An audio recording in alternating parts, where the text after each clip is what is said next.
गांव बेरी, जिला झज्जर, प्रांत हरियाणा में एक हरलाल नाम का जाट किसान था जो धार्मिक प्रवृत्ति का था। उसका सर्व परिवार धार्मिक विचारों वाला था। भगवा वेश में एक व्यक्ति गांव-बेरी की चौपाल में रुका। उसने कुछ दिन सत्संग किया। भक्त हरलाल जी ने उनका परिचय पूछा है। संत जी, आप कहां से हैं? अपना परिचय दीजिए भाई। मेरा कोई नहीं है। माता पिता बचपन में ही चल बसे थे। भक्ति के लिए घर छोड़ा है। भक्त हरलाल जी ने निवेदन किया कि आप हमारे घर पर रहो, हमें संत की सेवा मिलेगी, आपको भक्ति का पूरा समय मिलेगा। भगवा वेशधारी ने हाँ कर दी। भक्त हरलाल जी के 2 मकान थे। एक में स्त्रियां रहती थी, दूसरा कुछ दूरी पर था जिसमें पशु बांधते थे तथा पुरुष सदस्य रहते थे, जिसे घेर या पौली कहते हैं। इस पौली के ऊपर एक चौबारा था। उसमें उस साधु को रहने के लिए आग्रह किया। पूरा परिवार उसकी सेवा करता, दोनों तीनों समय भोजन कराता। कुछ वर्षों के पश्चात वो संत शरीर त्याग गया। उसका अंतिम संस्कार करके उसकी यादगार अपने खेत में बना दी। श्री हरलाल जाट जी बैलगाड़ी के द्वारा व्यापारियों का सामान एक मंडी से दूसरी मंडी में किराए पर लाता ले जाता था। जैसे वर्तमान में ट्रक या कैंटर आदि से भाड़े पर माल एक मंडी से दूसरी मंडी में लाते ले जाते हैं। सन 1750 के आसपास का समय था जब बैलगाड़ियों द्वारा शक्कर, बूरा, चावल, गेहूं, ज्वार, गुड़, बाजरा, गवार आदि को भाड़े पर ढोते थे। बेरी से नजफगढ़ की मंडी का रास्ता गांव छुड़ानी से होकर जाता था।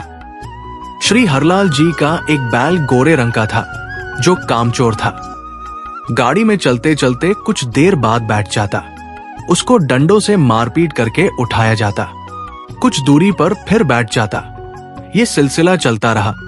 एक दिन गर्मियों के मौसम में सुबह के लगभग 4 बजे श्री हरलाल जी नजफगढ़ की मंडी से गाड़ी भरकर लौट रहा था। गांव छुड़ानी के पास एक कुएं से कुछ दूरी पर वो बैल बैठ गया। हरलाल जी उसको डंडा मारने लगा। उस कुएं पर गांव छुड़ानी के संत गरीबदास जी स्नान कर रहे थे। उन्होंने कहा कि है हरलाल, मत मार, गऊ का जाया है। संत गरीबदास जी जाट किसान थे। साधारण वेशभूषा जो हरियाणा की थी, धोती कुर्ता पहनते थे। हरलाल जी बोले, भाई, इसने मेरा खून पी रखा है। आधा मील चलता है, बैठ जाता है। संत गरीबदास जी उस बैल के पास गए और उसके कान में कुछ बोला। उसी समय वो गोरा बैल तुरंत खड़ा हो गया। संत गरीबदास जी बोले, अब ये बैल ठीक चलेगा। श्री हरलाल जी को विश्वास नहीं हुआ। गाड़ी लेकर चल पड़ा। वो गोरा बैल दूसरे बैल से भी तेज गति से चलने लगा। छुड़ानी गांव से बेरी तक बैठा भी नहीं तो श्री हरलाल जी के आश्चर्य तथा खुशी का ठिकाना नहीं रहा। उसने घर पर अपने परिवार वालों से बताया तो उनको भी यकीन नहीं हो रहा था। उसके पश्चात हरलाल जाट गांव छुड़ानी में गया। उससे गलती ये लगी थी कि उसने उस स्नान करने वाले का नाम नहीं पूछा था। उल्टे पांव गांव छुड़ानी को चल पड़ा। विचार किया था कि शायद प्रतिदिन उसी समय स्नान करने आता होगा, इसलिए सुबह 4 बजे उसी कुएं पर पहुंचा तो संत गरीबदास जी ने पूछा कि है हरलाल भाई, उस बैल के बारे में जानने आए हो क्या? हरलाल जी ने कहा कि आपसे कुछ नहीं छुपा है। मैं आपसे यही जानने आया हूं कि आपने क्या जादू कर दिया। वो बैल तो दूसरे से भी तेज चलता है। संत गरीबदास जी ने पूछा कि ये बता, आपके चौबारे में एक साधु रहता था, उसका क्या हाल है? मैं एक दिन उससे मिलकर आया था। उस दिन आप गाड़ी लेकर कहीं गए हुए थे।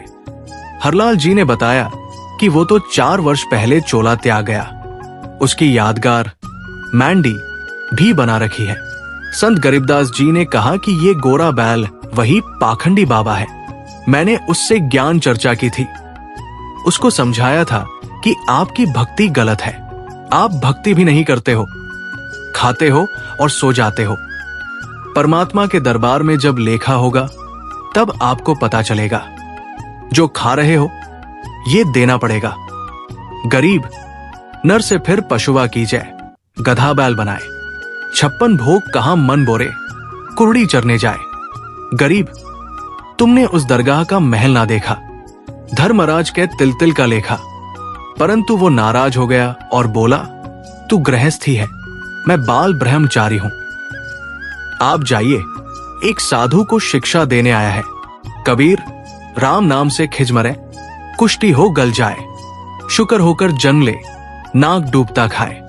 भावार्थ, कबीर जी ने कहा है कि अभिमानी व्यक्ति राम नाम की चर्चा से खिंच जाता है, फिर कोढ़, कुष्ठ रोग लगकर गलकर मर जाता है। अगला जन्म सुअर का प्राप्त करके गंध खाता है। सुअर की नाक भी गंध में डूबी रहती है। इस प्रकार का कष्ट वह प्राणी उठाता है जो भक्ति नहीं करता या नकली संत बनकर जनता में फोकट महिमा बनाता है। हे हरलाल, मैंने उसके कान में बताया था कि वो दिन याद कर। मैंने क्या कहा था, आप माने नहीं थे। हे जीव, आपको इस किसान का कर्ज उतारना पड़ेगा। लट खाकर उतार, चाहे राजी खुशी उतार, वैसे पीछा नहीं छूटेगा। उस बैल शरीरधारी नकली बाबा के बात समझ में आ गई है। ये पहले किसी जन्म में परमेश्वर कबीर जी का शिष्य बना था, परंतु फिर गिरी पंथ में चला गया था, जिस कारण से ये सुमार्ग त्याग कर जन्म मरण का कष्ट भोग रहा है। अब ये कभी नहीं बैठेगा। हरलाल जी गरीबदास जी के चरणों में गिर गए और कहा कि हे संत महाराज, मुझे अपना शिष्य बना लो। मैं तो घर बार त्याग कर आपके साथ रहूंगा। मेरी तो आंखें खुल गई। भक्ति बिना जीव कितना कष्ट उठाता है। संत गरीबदास जी ने ये वाणी बोली, गरीब, गाड़ी बाहो घर रहो, खेती करो खुशहाल, साई सिर पर राखिए, सही भगत हरलाल। भावार्थ, परमात्मा प्राप्ति के लिए घर त्यागने की आवश्यकता नहीं है। अपना खेती का कार्य तथा गाड़ी बहाने ट्रांसपोर्ट का कार्य खुशी खुशी करो, घर पर रहो। परमात्मा की भक्ति जो मैं बताऊं वो करते रहो, आप सही भक्त कहलाओगे। गरीब, नाम उठत नाम बैठत, नाम सोवत जागरे, नाम खाते नाम पीते, नाम सेती लागरे। यही प्रमाण यजुर्वेद अध्याय 40 के मंत्र 15 में है कि वायु ही वायु है और यही अमृत है, ये शरीर को जला रहा है। ओम करना याद रखना, मारना याद रखना, करना याद रखना। भावार्थ, संत गरीबदास जी ने कहा कि जो सत्य साधना के सत्य मंत्र मैं आपको दूंगा, उनका जाप खाते पीते जागते समय यानी सुबह सोकर उठो, कुछ समय जाप करो, सोने से पूर्व कुछ समय जाप करो, बैठते समय फिर उठते समय परमात्मा का नाम जाप करो। इस प्रकार घर का कार्य भी होता है, स्मरण भी। जैसे गांव में देखते हैं कि लोग सारा सारा दिन ताश खेलते हैं, हुक्के पर वक्त जाया करते हैं, राजनीति की बातें या किसी व्यक्ति की निंदा की चर्चा या सांग सिनेमा देखने में समय नष्ट करते हैं। उस समय को परमात्मा की भक्ति तथा सत्संग चर्चा सुनने में सदुपयोग करें तो मोक्ष संभव है। श्री हरलाल जाट जी दीक्षा लेकर घर आया, घर वालों को सब बात बताई। उस नकली बाबा की यादगार समाधि तोड़ फेंक की और पूरे परिवार को छुड़ाने ले गए। संत गरीबदास जी से दीक्षा दिलाई, अपना तथा अपने परिवार का कल्याण कराया। संत गरीबदास जी के आदेश से उस गोरे बैल को कभी गाड़ी या हल में नहीं जोता, उसको सब पशुओं से भिन्न कमरे में बांधकर अच्छा चारा खिलाया। संत गरीबदास जी ने बताया कि ये भक्त था, कर्म बिगड़ने से पशु बना है, इससे काम ना ले। वो बैल 5 वर्ष जिया। भक्त हरलाल जी ने उसकी भक्त मानकर सेवा की। परमात्मा कबीर जी ने अपने भूले भटके भक्त की पशु जीवन में सहायता की। उसको फिर कभी मानव जन्म मिला तो और आगे उसके भाग्य में कोई पूरा गुरु मिला तो मुक्ति है, अन्यथा फिर 84 लाख योनियों में कष्ट तैयार है। भक्त हरलाल की संतान बेरी में आज भी इस घटना की साक्षी है। अगर आप इससे भी ज़्यादा अच्छे नए वीडियो देखना चाहते हैं तो चैनल को सब्सक्राइब करके बेल आइकन को प्रेस कर दीजिए और हमें सपोर्ट करने के लिए वीडियो को लाइक कर दीजिए। वीडियो को पूरा देखने के लिए आपका बहुत बहुत धन्यवाद।